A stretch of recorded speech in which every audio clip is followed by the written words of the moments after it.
Muthoni Drummer Queen. She is a musical and cultural firebrand.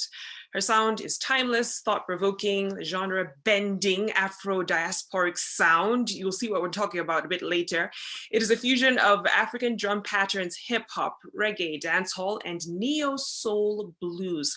And her live performances that weave together singing, rapping, and drumming are evidence of that. She'll be speaking about the impact of the pandemic on the African creative and the real-time innovation that's needed right now to create new revenue streams. And she's titling her talk, Creativity, Uncertainty, and Silver Linings. Muthoni, over to you. Thanks, Victoria. I'm really happy to be here to be speaking about creativity in these uncertain times.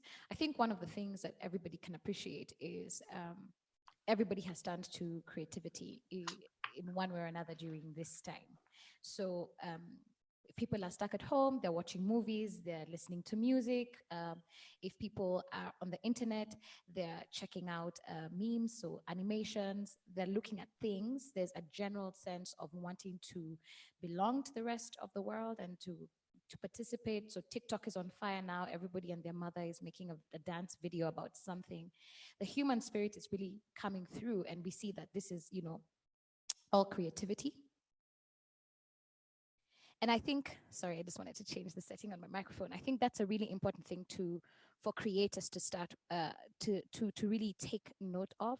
Obviously, for us in the creative industry, we were hit immediately, right? So I'm sure everybody has seen music festivals, big music festivals, Glastonbury, Coachella, name them. Our music festival here, we run one now for 12 years, Blankets and Wine in Nairobi.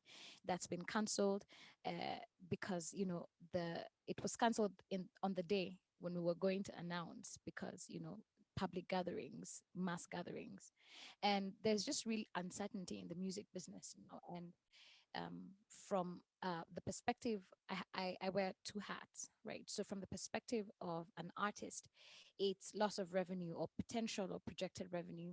There's a lot of people who take in loans, possibly versions of financing, so they could make touring work. So either buying tour vans, rehearsal spaces. So there's already a lot of money that's been put in. The music touring circuit starts around end April and would run typically all the way to mid-September. That would cover the summer, which is the bulk of touring for most artists. So there's a real loss of revenue because touring revenue is one of the few revenues in the music business that really does belong to the artist. Then, of course, there's all the people who are connected to the musicians. So sound crews, hairstylists, hair people, stylists, makeup, road crews. So there's a really huge network. Generally, it takes about 17 people in a professional team for a musician to achieve a version of commercial success. All those people, their lives are now on the line because the bulk of day-to-day earnings is made from touring. And then you have festivals like ours and many festivals around the world, which have probably already incurred quite an expense in booking artists and hotels and flights and all these things that go with music. Some have taken big financing, so there is a lot of uncertainty. It's like we slept and woke up and the music business doesn't look the same anymore. People who've been in the business for years are now out of a job, and there's uncertainty.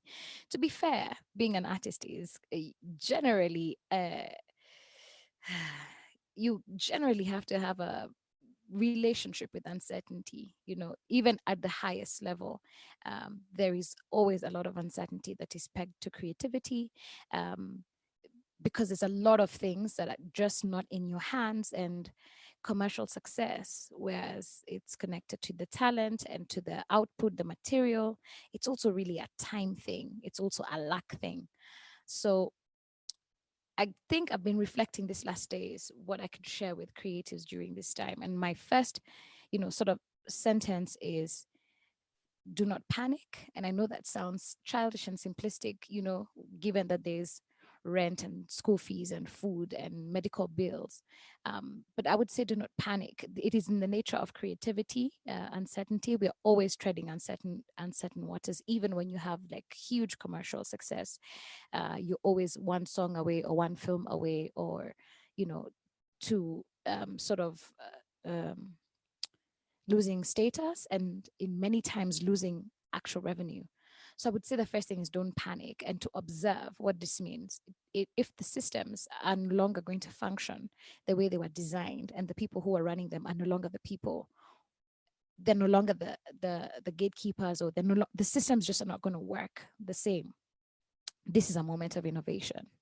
I think that practical things that we could do to survive this moment is to stop thinking ourselves in sort of singular ideas. So instead of thinking I am a singer, think I have the skill of singing.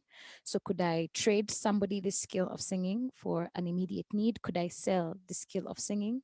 I think it's time to think about networks. We're going to see groupings of artists, because even if, say, we were to get aid, and aid was to go through sort of credible music organizations, we don't really have credible music organizations. So this is a time really for the development of credible groupings. And so there's great leadership. It's a moment for great leadership. And Nivi touched on leadership that's just going to be necessary, credible, honest, caring leadership. I think it's also a great moment for creators to actually create, because we're always caught in the grind of trying to earn a living. And there's so many wonderful ideas that kind of sit on our desks, hoping and praying for time. And I think this is a really important moment to tap into that part of the creativity, to channel this energy. And I know it does sound simplistic again when you're facing rent and healthcare, but this is why I started by saying do not panic. The life of a creative, the life of an artist is always treading uncertain waters. This is more dire than usual, but within it is true seeds of innovation. And I'm going to stop there. And I hope I get some cool questions from the audience.